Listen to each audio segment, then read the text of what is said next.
మీ business ని develop చేసుకోవాలని అనుకుంటున్నారా? అయితే వెంటనే సంప్రదించవలసిన ఫోన్ నంబర్ 7729969299. ఉంగరాల జుట్టుతో సహజ సౌందర్యంతో తన అద్భుతమైన నటనతో చక్కటి సినిమాలు తీస్తూ అభిమానులను మంత్రముగ్ధులను చేస్తూ లేడీ సూపర్ స్టార్ గా పేరు సంపాదించుకుంది సాయి పల్లవి.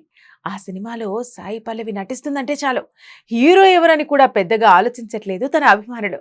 అంతలా దక్షిణ దేశపు ప్రజల మనసు దోచుకుంది ఈ భామ. అయితే వరుస సినిమాలతో బిజీగా ఉన్న ఈ బ్యూటీ తాజాగా అమరన్ సినిమాతో సక్సెస్ అందుకుంది. ఇందులో ఆమె నటనకు బాగా కనెక్ట్ అయిన ఆడియన్స్ థియేటర్లలోనే ఏడ్చేస్తున్నారు. ఇక ఈ మూవీ సక్సెస్ ను ఆస్వాదిస్తున్న సాయి పల్లవి తాజాగా ఓ ఛానల్ కి ఇచ్చిన ఇంటర్వ్యూలో తన సినిమా కెరీర్ గురించి పలు ఇంట్రెస్టింగ్ విషయాలను పంచుకుంది. ముఖ్యంగా శ్యామ్ సింగరాయ్ షూటింగ్ సమయంలో తాను ఏడ్చిన సందర్భాన్ని గుర్తు తెచ్చుకుంది.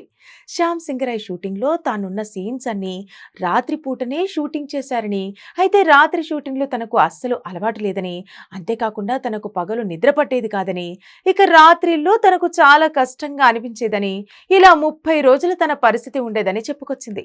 ఆ టైంలో ఓవైపు శ్యామ్ సింగరాయ్, మరోవైపు అప్పటికే ఒప్పుకున్న మిగతా సినిమాల షూటింగ్స్, ఇలా తన షెడ్యూల్ చాలా టైట్ గా ఉండేదని, ఒకరోజు రాత్రి తనను చూడటానికి తన చెల్లి వస్తే ఉన్నట్టుండి ఏడ్చానని గుర్తు చేసుకుంది. ఆ టైంలో ఆమె పడే బాధకు ఆ సినిమా నిర్మాత వెంకట్ వెంటనే రెస్పాండ్ అయ్యి 10 రోజులు లీవ్ తీసుకో, అంతా బానే ఉందనుకున్నాక తిరిగి షూటింగ్కి రావచ్చు అని అన్నారని అప్పటి రోజులను గుర్తు చేసుకుని సాయి పల్లవి ఎమోషనల్ అయ్యారు.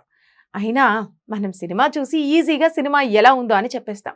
షూటింగ్ టైంలో యాక్టర్స్ పడ్డ ఇబ్బందులు కష్టాలు వాళ్ళంతటి వాళ్ళు చెప్తే కానీ కొన్ని బయటపడవు.